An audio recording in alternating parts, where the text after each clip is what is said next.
C'est à Kaolack RFM 18h, le journal voici les titres. Lui, toujours à la recherche de 3 pêcheurs disparus, encore a été retrouvé ce vendredi. Les recherches se poursuivent. Deuxième jour de grève, les sortants du CNEPS de Thiès qui exigent leur recrutement. Ils courent depuis 6 ans derrière un emploi. Le collectif des professeurs d'éducation physique et sportive interpelle le ministre de l'Éducation. Arrestation de conducteurs à Dakar. La gendarmerie justifie la décision. Les mises en cause ont enfreint la loi en ajoutant des feux à leurs véhicules. C'est ce qui est interdit selon les gendarmes. La coupe de bois dans le sud du Sénégal. La Gambie, principale mise en cause, se défend. Le ministère de l'Intérieur de la Gambie explique dans ce journal. Malal Junior Diagne pour la page sport, à la technique, Amadi Ndiaye au micro, Jo Maron, bienvenue à toutes et à tous. L'assassinat du secrétaire général autoproclamé du MFDC, Abdou Elenkin Diatta, l'autopsie a été faite ce matin selon sa famille, mais les proches attendent toujours d'entrer en possession du certificat d'inhumation. Information de notre correspondant à Ziguinchor, Lamine Ba. Disparition de 3 pêcheurs. Le corps de Ibrahima Gueye retrouvé à Saint-Louis ce vendredi. Le défunt est originaire de la région de Diourbel. Les 2 autres corps ont été portés disparus et les recherches se poursuivent. RFM, la radio de toute l'actualité. La grève qui continue chez les sortants du CNEPS, le collectif des professeurs d'éducation physique et sportive de Thiès qui sont à leur 2e jour de grève dénoncent leur non-recrutement par le ministère de l'Éducation. Ces sortants du CNEPS de Thiès courent depuis 6 mois derrière un emploi. La réaction de la gendarmerie suite à l'arrestation de quelques conducteurs à Dakar, selon le commandant de la compagnie de gendarmerie de Dakar. Les mises en cause ont enfreint la loi en ajoutant des feux à leurs véhicules. Aronassar explique au téléphone de Sornana Tambay. La gendarmerie, par le biais de la compagnie de gendarmerie de Dakar, ne fait qu'appliquer des dispositions bien précises du code de la route. Notamment donc la loi 2002-30 sur le code de la route, la partie législative. L'article 8 et l'article 9 de la loi donc précédente nous permet donc d'immobiliser les véhicules et de même déférer les chauffeurs qui conduisent des véhicules avec des feux non conformes. Certainement, il vous est arrivé de croiser des véhicules avec des feux blancs à l'avant aménagés sur le véhicule. La majorité des usagers qui utilisent ce dispositif-là, c'est des taximans et des chauffeurs de car Ndiaga Ndiaye. Mais Dieu sait que parmi les 12 qu'on a déférés, il y a un qui n'est pas donc chauffeur de taxi, c'est un chauffeur à 2 véhicules immatriculés même à Thiès, qui avait le même dispositif et qui a été arrêté au même titre que les taximans. Donc s'il dit que c'est une mesure appliquée uniquement contre les chauffeurs de taxi ou les chauffeurs de transport en commun, ça je dirais que c'est faux et c'est mal connaître la compagnie de gendarmerie de Dakar. Pour les peines qui sont prévues, c'est pour celui qui commet cette infraction, c'est une peine d'emprisonnement de 6 mois à 3 ans et d'une amende de 20 000 à 500 000 francs. Donc on n'a rien créé, absolument rien du tout. On a une majorité de taximans pour ce qu'on a arrêté, c'est parce que tout simplement ce sont les taximans qui utilisent en majorité ce dispositif. Voilà.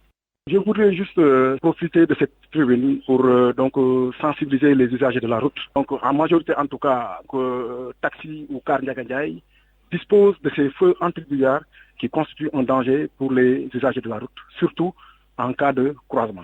Donc j'en appelle à leur sens de responsabilité. Tamba qui dispose d'une caserne de groupe d'action rapide et de surveillance et d'intervention. Elle a été inaugurée à Naï Kidira. Il s'agit d'un dispositif sécuritaire composé de véhicules Hammer blindés et des drones avec 150 hommes. Moussa Omar Gueye. Avec un bataillon de plus de 150 hommes, des Hammer blindés Eurovantac ST5 de dernière génération fabriqués en Espagne, des munitions d'intervention pour le maintien de l'ordre public, des toilettes et cuisines mobiles pour les déplacements et nomadisation, des camions, des motos et des drones, la caserne du groupe d'action rapide de surveillance et d'intervention Garci Sahel, financée par l'Union européenne et le gouvernement du Sénégal en zone frontalière du Mali, est venue à son heure. Irène Mengassou, ambassadrice de l'Union européenne au Sénégal. Et je voudrais souligner que cette mise en commun de nos ressources et de nos forces représente ce qu'en termes de partenariat, l'Union européenne a de meilleur à offrir. En effet, pour le projet Garci, 4 États membres de l'Union européenne, l'Espagne, l'Italie, la France, le Portugal, sont ici engagés par le biais de leurs forces de gendarmerie avec celle de l'État du Sénégal. Le ministre des Forces armées, Maître Sidiki Kaba, qui a présidé la cérémonie officielle d'inauguration, se félicite de ces avancées significatives dans le cadre du renforcement de la paix et de la stabilité nationale. Dans leur combat commun pour lutter contre le terrorisme, les crimes transfrontaliers et les nouvelles menaces qui peuvent peser actuellement sur notre pays. Dans ce contexte sécuritaire, je pense qu'on a le bel exemple aussi de l'engagement du président de la République Macky Sall pour que la situation sécuritaire s'améliore partout, particulièrement dans les zones frontalières. En présence du général de corps d'armée, haut commandant de la gendarmerie nationale Cheikh Sène, le président du conseil départemental de Bakel et le maire de Bélé ont sollicité une parfaite collaboration des populations aux côtés des forces de défense et de sécurité. Moussa Omar Gueye, Kidira, Radio Futur Média. Moussa Omar Gueye, la coupe de bois illicite, coupe ici donc en Casamance, une sérieuse préoccupation des ONG et associations de protection de l'environnement qui tirent la sonnette d'alarme. Elles pointent du doigt la Gambie, mais les autorités gambiennes se défendent par l'intermédiaire du ministère gambien de la Défense, Lamine Ba. Très souvent cité par les associations de protection de l'environnement et autres ONG dans le trafic illicite dans le nord de la région de Ziguinchor, la Gambie, par la voix de son ministre de la Défense, a démenti ces accusations. Cheikh Omar Faye soutient qu'au contraire, son pays est en train de faire d'énormes efforts pour arrêter le phénomène. La saisie de plusieurs conteneurs de bois au port de Banjul ces derniers jours relève de l'application de la directive présidentielle dans ce sens, indique-t-il.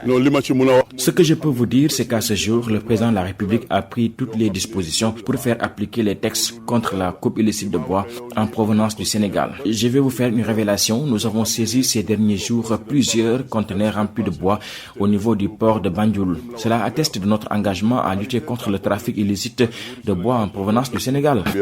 Le ministre de la Défense de Gambie de dire que son pays est conscient du fait que l'exploitation des ressources n'est possible que dans un climat de paix. C'est pourquoi la Gambie va œuvrer en sorte de faire respecter toutes les dispositions communes qui la lient au Sénégal et aux autres pays de la sous-région.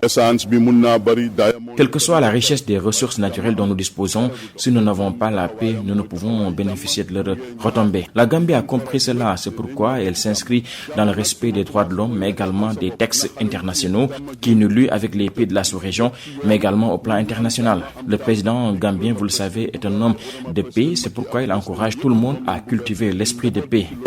Cheikh Omar Faye a tenu ses propos lors de la rencontre de Serekunda à l'initiative des organisations de la société civile du Sénégal, de la Gambie et de la Guinée-Bissau. Rencontre sanctionnée par plusieurs recommandations qui vont dans le sens de préserver la paix sociale et la sécurité dans la sous-région. Lamine Ba, Serekunda, Radio Futur Média. RFM 94.0, la radio en puissance. Les producteurs qui espèrent de bons rendements pour cette présente campagne agricole, même si la production va baisser comparée à l'année dernière à cause du déficit pluviométrique, le CNCR souligne un bon comportement des cultures de manière globale. Cependant, quelques filières telles que le riz, le maïs et le mil risquent de connaître des difficultés selon le Conseil national de concertation et de coopération des ruraux, Mamadou Amarnion. L'hivernage a été en demi-teinte, une pluviométrie déficitaire au départ à l'origine de la désespérance de plusieurs producteurs. Ensuite, la situation a évolué positivement, d'où l'espoir du CNCR, Sidi Ba, chargé de la communication du Conseil national de concertation et de coopération des ruraux. Les pluies sont installées tardivement, mais finalement, à la fin du mois de juillet, au mois d'août, il y a eu des quantités assez importantes et que nous nous acheminons à la fin de cet hivernage. Et nous pensons que les rendements qu'on comptait avoir risquent de ne pas être au rendez-vous pour certaines circulations et pour certains semis, selon le temps et la période semée. Pour les semis qui ont été faits à la fin du mois de juillet, c'est-à-dire le 25 juillet pour l'arachide, là l'espoir est terminé. Et pour ce qui est de certaines spéculations telles que sont adaptées à ce type d'hivernage, le sésame, les ampoules, les producteurs qui sont dans cette filière nous ont fait savoir que les récoltes quand même seront bonnes et que les rendements quand même sont importants. Tout n'est pas rose, une baisse des rendements est prévisible pour certaines spéculations. Pour certaines spéculations, il y a eu péricité à la sécheresse, telle que le mil dans certaines zones, là aussi les récoltes sont pratiquement achevées. Il peut y avoir des problèmes, surtout au niveau de la production de mil et la production du maïs. Et pour l'arachide, les semis du mois d'août n'ont pas bouclé Donc là, il n'y a pas pratiquement de rendement quand même assez important. Le tapis herbacier est bien fourni dans les zones agro-silvo-pastorales. Le monde rural garde espoir à l'image du CNCR. Taux de mortalité élevé dans la commune de Mewan. Les femmes de ces 12 villages qui parcourent plusieurs kilomètres pour se rendre à Méré faute de maternité. Cher Anta Diop. Saint-Thiouméré, le taux de mortalité maternelle était très élevé dans cette localité de la commune de Mewan. Les femmes parcouraient 7 km pour des consultations prénatales, parfois dans des conditions extrêmement difficiles. Enfin, Synergie, la centrale solaire implantée dans la localité, a jugé nécessaire d'y construire une maternité pour aider ces femmes. Au nom du conseil municipal de Mewan, le maire Barangay affirme que cette infrastructure sanitaire va soulager les femmes. Nous remercions vivement Synergie. Aujourd'hui, ce poste polarise plus de 12 villages, presque 8000 habitants. C'est œuvre utile. Cela demande quand même une mobilisation de toutes les énergies. Déjà, Synergie a fait un premier en mettant en place un certain nombre d'équipements. Nous attendons du ministère de la Santé et qui va peut-être nous permettre d'avoir davantage d'agents qualifiés pour la prise en charge des préoccupations des populations dans le domaine de la santé. La construction de cette maternité s'inscrit dans le cadre de la responsabilité sociale. Karim Ndiaye, le directeur général de la centrale solaire Synergie PVSA. Aux besoins de couverture médicale de la zone, nous avons décidé, en collaboration avec la mairie, d'anticiper cet investissement, qui aujourd'hui représente à peu près une quarantaine de millions. C'est vraiment un ouvrage important et on est fiers d'y participer. Désormais, cette maternité va faciliter l'accès des femmes de Méré Village aux services de santé de base. RFM Thiès, Cheikh Anta Diop. La Toussaint célébrée ce 1er novembre, une façon pour l'Église de rendre hommage à ces hommes et femmes considérés comme des saints qui ont rendu service à l'Église.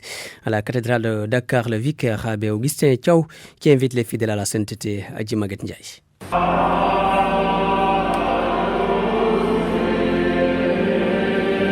La cathédrale de Dakar vibre au rythme de la fête de Toussaint.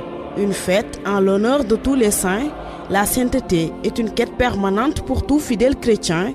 Abbé Augustin Thiaw, vicaire à la cathédrale de Dakar. Nous invitons tous les hommes à la sainteté en militant pour la promotion de la vie. Vous savez que la vie, c'est un don que Dieu nous a accordé à nous tous. Ça peut être la vie spirituelle, la vie humaine, mais la vie dans toutes ses formes. Aller rendre visite à un malade, c'est marcher sur les chemins de la sainteté. Aller rendre visite à des prisonniers, c'est marcher sur le chemin de la sainteté. Trouver des personnes qui sont en train de se quereller et apporter une parole qui peut apaiser le climat, c'est également marcher à la sainteté. Donc vous voyez que la sainteté, c'est un don qui est accessible à tout le monde. Pour acquérir cette sainteté, il faut prier, selon le prêtre. La sainteté, pour l'acquérir, nous avons besoin également de l'assistance de Dieu. C'est pourquoi nous invitons tous les fidèles à prier. Prier pour que l'Esprit Saint puisse avoir plus de poids dans notre vie par rapport à l'esprit du mal. Parce que là où Dieu travaille pour que l'homme soit plus proche de Dieu, le Satan également, le diable, essaie aussi de travailler pour que l'homme s'éloigne de Dieu. Toussaint est aussi une occasion pour la communauté chrétienne de fleurir les tombes des proches décédés, nés le rose. Nous allons partir au cimetière, prier pour le repos de ces âmes. La fête de la Toussaint est célébrée le 1er novembre de chaque année, une journée marquée par des prières pour le repos des défunts.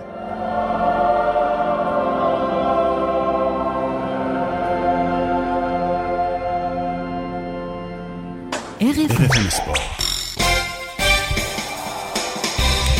Et c'est Malal Junior Diagne qui présente la page sport. Bonsoir Malal Junior Diagne. Bonsoir Jo Maron, bonsoir à tous. Et on commence par le basket. Le basket, oui, si vous voulez, le basket avec la finale demain de la Coupe du Sénégal chez les filles. L'équipe de l'AS Ville de Dakar fera face à celle de Saint-Louis Basket Club. Ce sera au stadium Marius Ndiaye. Parlons foot à présent avec également les deux prochaines sorties de l'équipe nationale A du Sénégal. Sortie prévue le 13 d'abord à Dakar, le 13 de ce mois de novembre. À Thiès plutôt, où le Sénégal va jouer contre le Congo-Brazza. Et ensuite le Sénégal va jouer contre l'Eswatini le 17. Donc il va falloir s'organiser sur le plan opérationnel pour cette double sortie de l'équipe nationale du Sénégal. Pour Mayacine Mar, c'est difficile, mais le Sénégal est assez outillé pour gérer cette situation. Vraiment difficile, parce que quand même Aliou l'a expliqué. Je pense que la difficulté, c'est d'abord la convocation tombe le week-end. Les gens jouent le samedi, dimanche et même éventuellement lundi. Et là, donc, vous comprenez souvent les difficultés que nous avons à avoir nos jours en même temps, parce que bon, c'est lié également aux programmations du week-end. Et donc, ça nous donne juste 2 jours à la limite pour jouer. C'est vraiment difficile. C'est pourquoi on avait souhaité jouer le 14 ou le 15. Ça nous aurait permis au moins quand même de bien nous préparer par rapport à ça. Mais bon, comme que nous avons soumis cette demande à la CAF et que la CAF a refusé, écoutez, on va s'en tenir à ça. Maintenant, après, comme on a dit, pour le 17 également aussi, contre Savedini, écoutez, après le match, on va partir pour ce match-là. Mais c'est difficile, j'avoue que vraiment c'est difficile quand même. Ne pensez-vous pas un peu à la fatigue pour les joueurs? Oui, mais il y a tout, il y a tout. Mais bon, de toute façon, on est habitué à ces genres de compétitions, des matchs rapprochés. Nous avons également aussi un bloc médical quand même très performant. Et je pense qu'ils savent en tout cas mettre les joueurs à neuf et régler cette question de fatigue-là. Je pense que c'est ce qu'il faut dire, quoi. Le foot en Europe avec aujourd'hui le Paris Saint-Germain qui ouvre la 12e journée. PSG joue contre Dijon à 19h45. Gana Gueye est dans le groupe après une absence de plus de 15 jours. À noter demain OM contre Lille. Marseille qui est dans des difficultés après 2 défaites consécutives face à Monaco hier en coupe et en championnat face au Paris Saint-Germain. À noter également le championnat anglais qui joue sa 12e journée. Aston Villa, Liverpool, Brighton contre West Brom, contre Norwich City, contre l'équipe de Southampton. Nous reviendrons sur tous ces résultats dans la soirée avec également en Espagne le match du Real qui se joue à 20h contre le Betis Séville. À noter également pour le compte de championnat italien qu'il y a des rencontres qui se jouent dans l'après-midi. Vous aurez tous les résultats dans les éditions du soir.